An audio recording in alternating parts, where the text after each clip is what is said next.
Hi, it's James here today. You know, when you have two incomes in a household, there's a lot of disposable cash. You can go out to eat, buy stuff you don't need, call Amazon up, whatever. But when one person loses a job,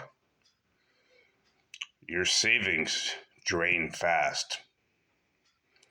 And just from my experience as being married, I've learned I just stay home now. I can't go eat chicken wings, have a couple beers at the bar, and you gotta manage every penny. Simple as that. Because if your spouse loses their job, then you're really fucked. But, you know, I live very basic. I don't ask for much. I don't travel much. If some family member lives 20 minutes away and I gotta spend $8 of gas, I'm like, yeah, no, I'll just stay at home.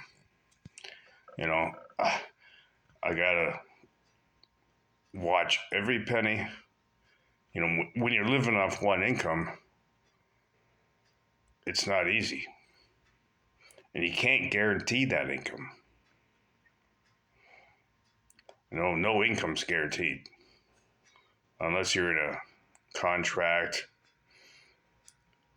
But as far as James is concerned today, always have a safety net. You know, I'd say 6 months of savings in the bank to pay your bills. And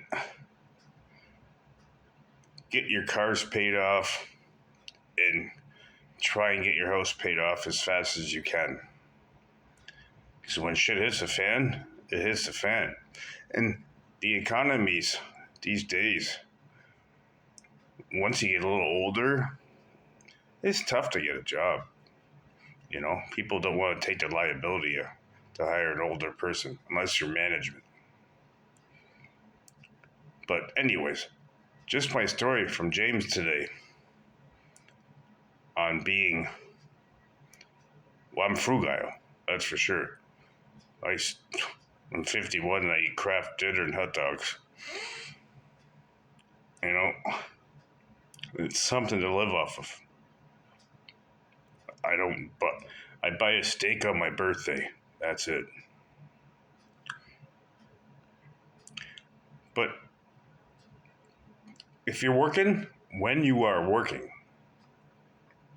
always take a portion of your paycheck and put it in some kind of investment. I don't care what your investment is, stocks or bonds, RSPs, tax-free savings. Invest a portion of it because you're going to need it down the road. Your job is not guaranteed. If you are, you're drinking the Kool-Aid. Anyways, just my story from James today. James out.